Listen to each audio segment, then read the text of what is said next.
Здравствуйте, смотрите в сегодняшнем выпуске. Президент Туркменистана поздравил с Днем Победы соотечественников. Фонд имени Гурбангулы Бердымухамедова передал медоборудование больнице в Ахалском вилаяте. В Туркменистане запустили новое водоочистное сооружение и другие новости. Президент Туркменистана Сердар Бердымухамедов принял участие в торжественной церемонии ввода в эксплуатацию двух важных объектов в Ахалском вилаяте. Второй очереди Бехерденского цементного завода мощностью 1 миллион тонн цемента в год и водоочистного сооружения в поселке Яшлык производительностью 30 тысяч кубометров воды в сутки. В ходе своего выступления глава государства объявил о передаче в качестве подарка около 200 новых современных автобусов жителям региона для улучшения пассажирских перевозок. Президент Туркменистана Сердар Бердымухамедов по приглашению главы России Владимира Путина прибыл в Москву с рабочим визитом для участия в торжествах по случаю 79-й годовщины Победы в Великой Отечественной войне. Данный визит главы туркменского государства в Россию является очередным шагом на пути поступательного развития конструктивных межгосударственных отношений, которым в современную эпоху придан новый стимул и наполнение. По случаю 79-й годовщины Победы в Великой Отечественной войне 1941-1945 годов президент Туркменистана Сердар Бердымухамедов направил поздравительное послание соотечественникам и ветеранам Великой Отечественной войны.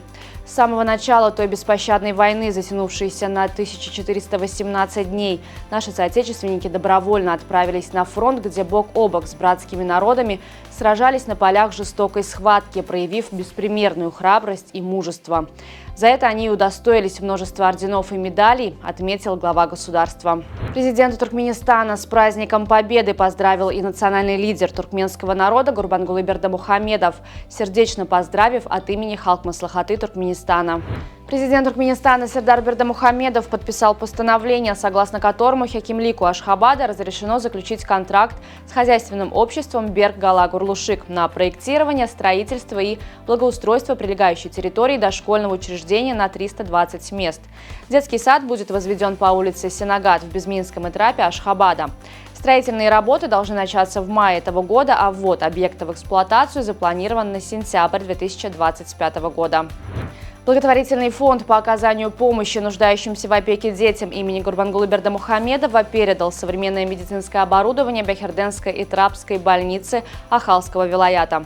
Персоналу больницы были переданы 2 гемодиализных аппарата Dialog Plus производства известной немецкой компании Braun. Это современное оборудование позволит значительно улучшить качество жизни пациентов с хронической почечной недостаточностью за счет эффективного очищения крови.